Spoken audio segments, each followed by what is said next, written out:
चुनावी मैदान में कौन उम्मीदवार है किस पर भारी? नगर की जनता किसके हाथों में सौंपेगी नगर की डोर?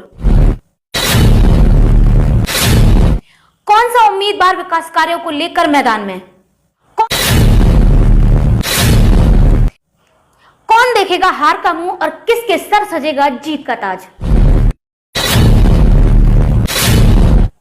नगर निकाय चुनाव की हर खबर मेरे साथ आप दी टुडे न्यूज। मैं आपके साथ नाजमा आब्दी और अभी हम मौजूद हैं तोड़ी फतेहपुर नगर पंचायत में, जहां पर अभी हमारे साथ हैं विनोद कुमार, निर्दलीय प्रत्याशी, जो कि पेशे से एक इंजीनियर भी हैं।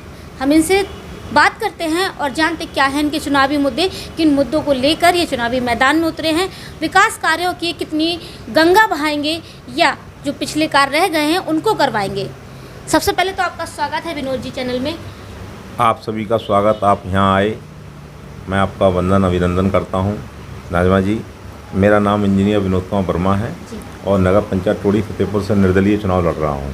अच्छा, ये बताइए विनोद जी, किन मुद्दों को लेकर आप आए हैं? देखिए, मेरे मुद्दे यहाँ पर जेन्युइन है, धरातली है। यहाँ पर पिछले 10 सालों से ब्लॉक की मांग चल रही थी जी। और यहाँ के जो राजनीतिक लोग हैं वो कभी इस बात के लिए एग्री नहीं हुए कि हमें ब्लॉक चाहिए। जब भी ऐसी बात होती है तो दूर दूर भाग जाते हैं।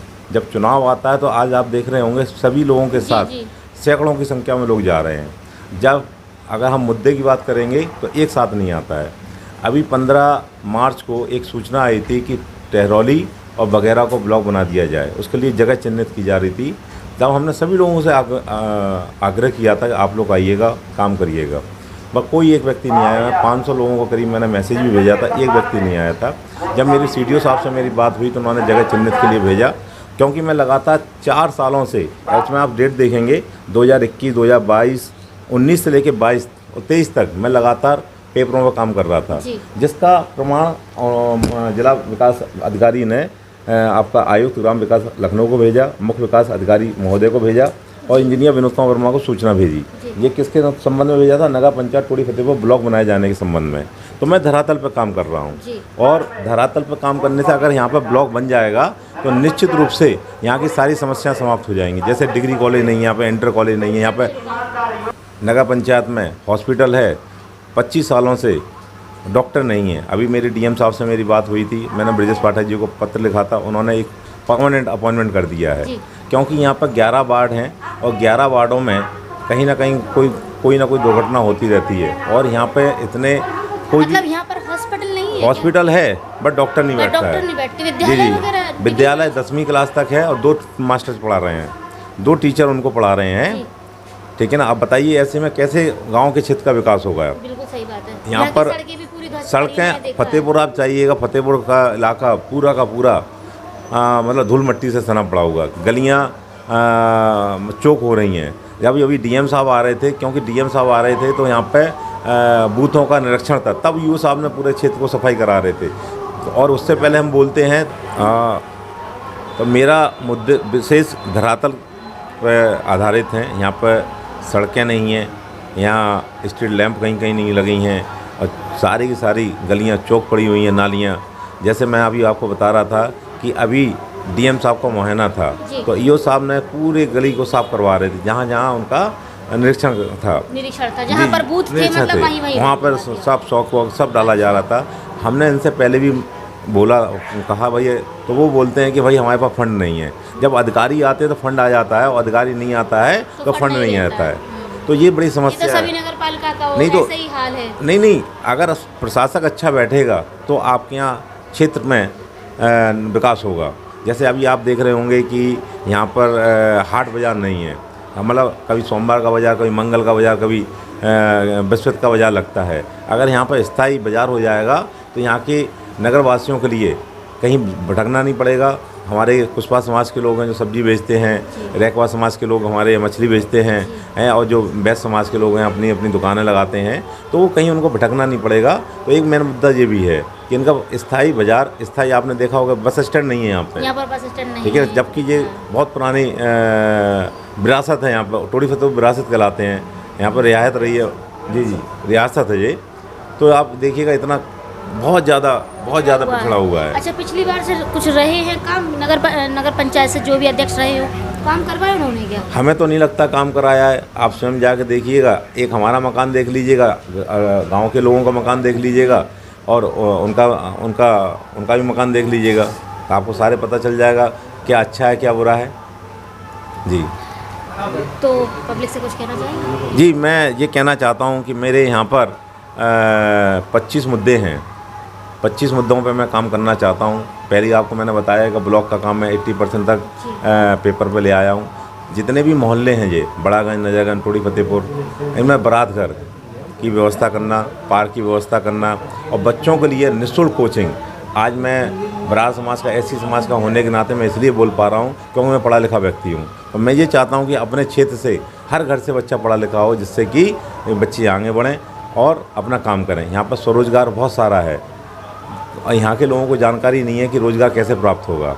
सरकार रोज़ाना निकालती है, बट यहाँ लोगों को क्योंकि यहाँ पर शिक्षा का इतना अभाव है, विद्यालय है नहीं, तो बच्चे पढ़ नहीं पाते। जब युवा पढ़ ही नहीं पा रहे तो उनको कुछ जानकारी तो है। बिल्कुल बिल्कुल, इसलिए मैंने सबसे पहले, अगर हमें जनता का आशीर्वाद मिला तो इसी महीने के लास्ट में 13 तारीख को रिजल्ट आएगा और 13 मई में ही 11 वार्डों में फ्री कोचिंग और एक कंपटीशन क्लासेस 1 से लेकर 12वीं क्लास तक आपकी यहाँ पर 12वीं क्लास तक 9 से 12वीं क्लास तक आपकी स्थायी कोचिंग और 11 वार्डों में 1 से लेकर 8 तक कोचिंग खोली जाएगी, जिससे कि बच्चे पढ़े लिखें और अपना फ्यूचर बनाएं।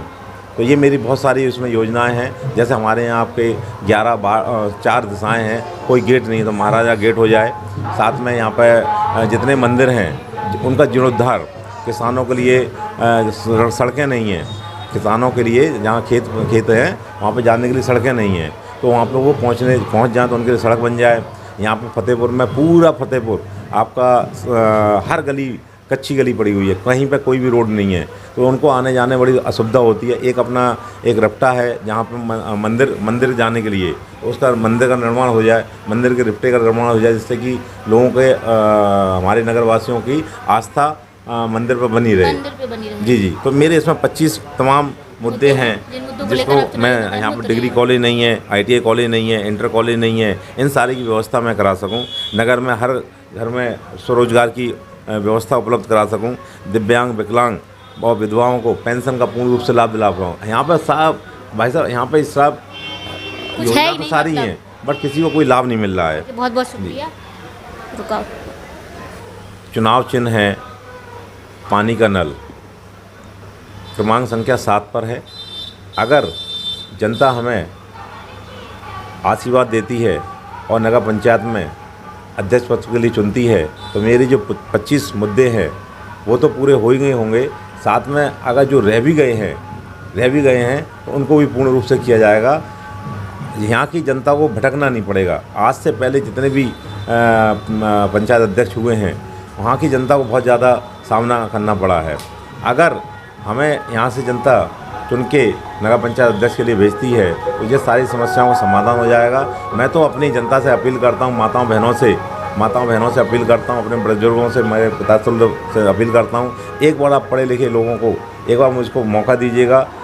जो आज तक नहीं हुआ है वो सब कुछ संभव हो जाएगा। क्योंकि किसी ने कहा था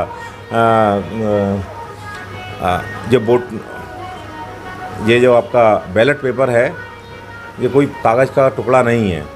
अगर सही जगह पड़ेगा तो विकास और गलत जगह पड़ेगा तो विनाश। तो सोच को बदलोगे तो सितारे बदल जाएंगे, नज़रों को उठाओगे तो नज़ारे बदल जाएंगे।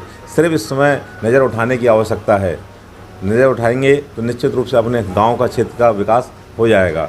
अगर मैं संघर्ष करूंगा तो मैं तो पढ़ा लिखा व्यक्ति हूं, मैं तो संघर्ष कहीं पर भी कर लूँगा। बट यहाँ की जनता भी 5 साल तक संघर्ष करेगी। युवाओं को रोज़गार नहीं मिलेगा। यहाँ पे जैसे मैंने 11 वार्डों में फ्री कोचिंग की बात रखी है, निःशुल्क कोचिंग की बात रखी है, उनको वो नहीं मिलेगी। और जो कंपटीशन के लिए बच्चे बाहर जाते हैं उनको वो नहीं मिल पाएगी। जब बच्चे पढ़ेंगे लिखेंगे नहीं तो आगे क्या बढ़ेंगे। तो मैं तो ये चाहता हूँ कि एक बार मुझको एक बार मौका दीजिएगा, जिससे कि नगर क्षेत्र का विकास हो सके और ज़्यादा से ज़्यादा संख्या में हमारे बुजुर्ग, माता बहनें सब अपील करता हूँ, भाइयों बहनों से मैं अपील करता हूँ कि 7 नंबर पर पानी का नल, जल है तो कल है, पानी का नल पे आप मोहर लगा के इंजीनियर विनोद कुमार को विजय बनाएं, जिससे देश का, नगर का विकास हो सके। जय हिंद, जय भारत। धन्यवाद। बहुत बहुत जी आप ये थे हमारे साथ तोड़ी फतेहपुर नगर पंचायत से विनोद कुमार जी, जो कि पेशे से एक इंजीनियर भी हैं। बहुत बहुत शुक्रिया आपका विनोद जी। हम ऐसे तमाम प्रत्याशियों से आपकी मुलाकात करवाएंगे, पब्लिक के बीच जाकर पब्लिक का रुझान भी आपको दिखाएंगे। आप देखते रहें आप भी टुडे न्यूज़ और बने रहें हमारे साथ।